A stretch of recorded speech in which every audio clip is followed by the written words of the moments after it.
It all starts right here, with 5 matchups that don't just shape a Thursday slate, they shape resumes, define momentum, and reveal who's for real in November before the rest of the country even sees it coming. Because college basketball might look like a 5-month sprint, but anyone who truly understands the sport knows the truth. Seasons are won in these quiet weeks, long before the madness of March ever arrives. And tonight, we're heading from the Bahamas to the East Coast to the heart of the AAC and beyond, breaking down every hidden angle, every shot quality metric, every pace detail and matchup edge that matters. So lock in, because these aren't just predictions, these are the moments where trends are born and the future starts forming. Let's go beyond the box score. The story begins in paradise, at the Baha Mar Championship in the Bahamas, where Memphis steps into a neutral site battle against mighty Purdue.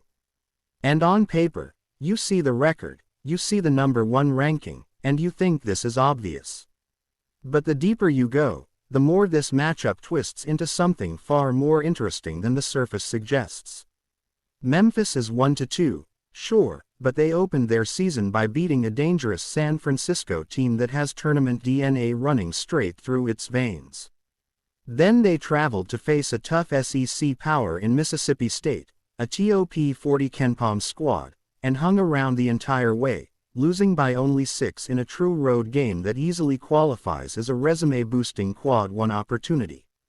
The real blemish, the one casual fans circle, is the UNLV loss.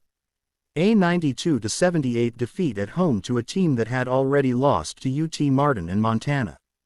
But the tape says something different. Teams are hitting wild, low percentage shots against Memphis at an unusually high rate, 55% from the floor, 36% from deep, and many of those buckets coming on the very tough shot profiles Memphis is forcing. Over time, those percentages should regress, as they almost always do for a program built on defensive toughness year after year. On offense, the Tigers haven't quite clicked yet either, but the looks they're generating are strong. They play fast, they're experienced, top 50 in Division I experience, and they've got scorers who simply haven't hit their stride. Doug McDaniel is the perfect example. He's shooting just 20% from 3 so far, but this is a player who has been a 37% shooter from deep at Michigan. Shots will fall, and that's what makes this matchup fascinating. Purdue is the better team, no doubt, but the perception gap, Memphis, struggling, Purdue, dominating, gives us rare value in a neutral site battle. Memphis has built one of the hardest non-conference schedules in the country because they know exactly what they must do to earn an at-large bid in the modern AAC landscape. They need big-time wins, and even if this isn't the one they steal, this is the kind of matchup where talent keeps them competitive and the number gives them life. With pace, with experience, and with positive regression looming, the Tigers take the points and battle to the end. From the islands, we head to New Jersey, where Northeastern and Princeton collide in a matchup loaded with subplots. Before the season began, Princeton looked like a quiet sleeper. Their roster on paper suggested improvement, and even their starting KenPom rating at 205 hinted at upward mobility. But reality has come crashing in quickly. Now sitting at 251, and 2-3 on the season, the Tigers look like a team still searching for identity. They were competitive at Kansas, an impressive performance, but what followed at Iona was concerning.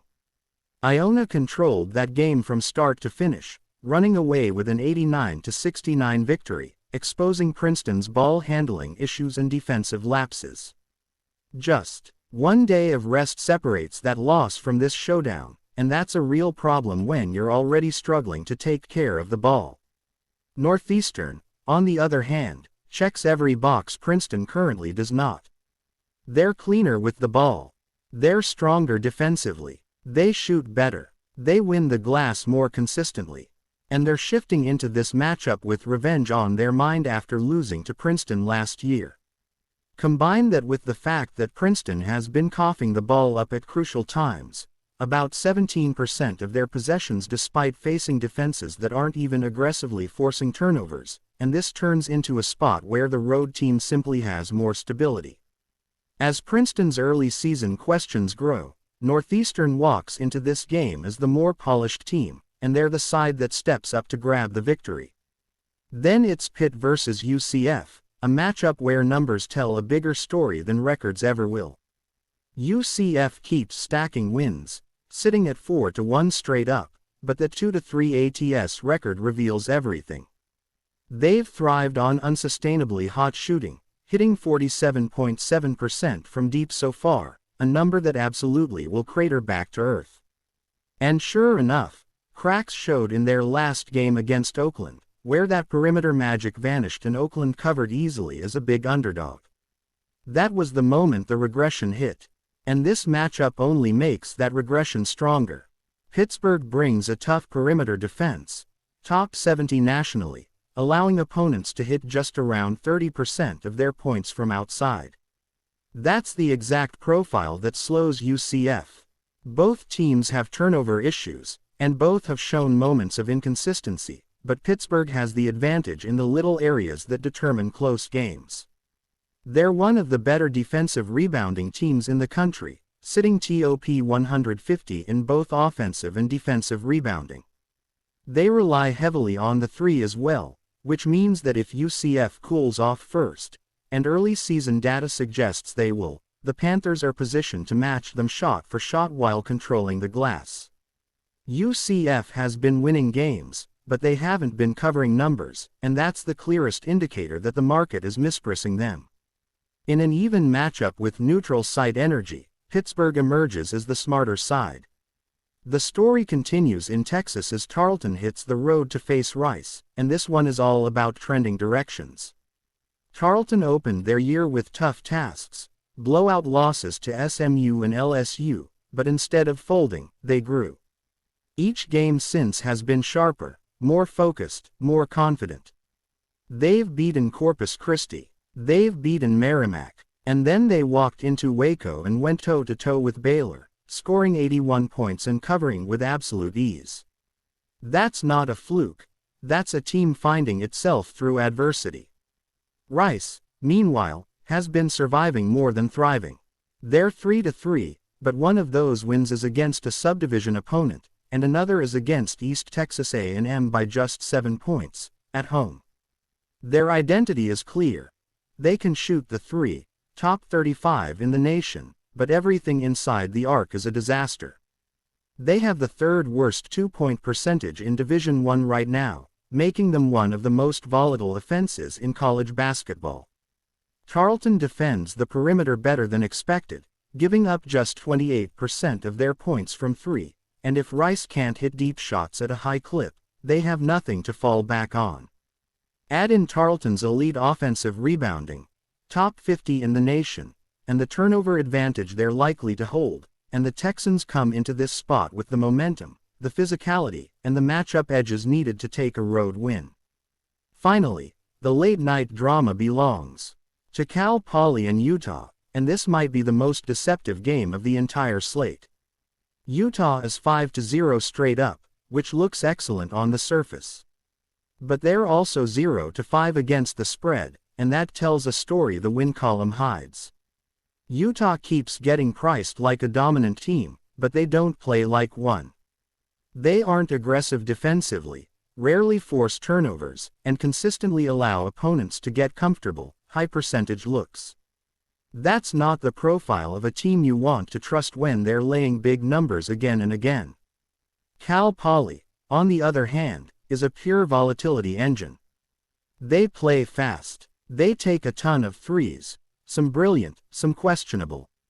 They turn the ball over often, but they also score in bunches, posting games in the 80s, 90s, even 100s. And most importantly, they've quietly gotten significantly better on defense. They were ranked 269th last season in defensive efficiency. Now, up to 180th, and climbing. Their schedule has been brutal. USC on the road, Colorado State on the road, Seattle on the road, a game they won outright, and a tough test against Montana. And despite all of that, They've been competitive in nearly every matchup apart from opening night. This is the exact profile of a team that can catch Utah off guard and cover another oversized spread.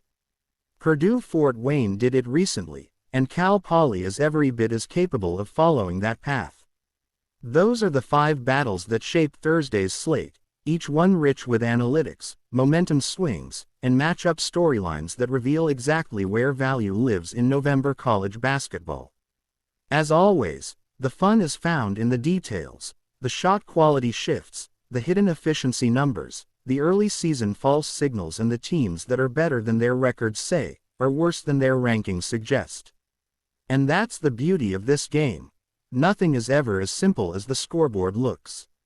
If you enjoyed this breakdown and want more beyond the box score deep dives, make sure you hit that like button, subscribe, drop your picks in the comments, and keep coming back for more sharp, story-driven college hoops analysis all season long. Thanks for watching, and good luck.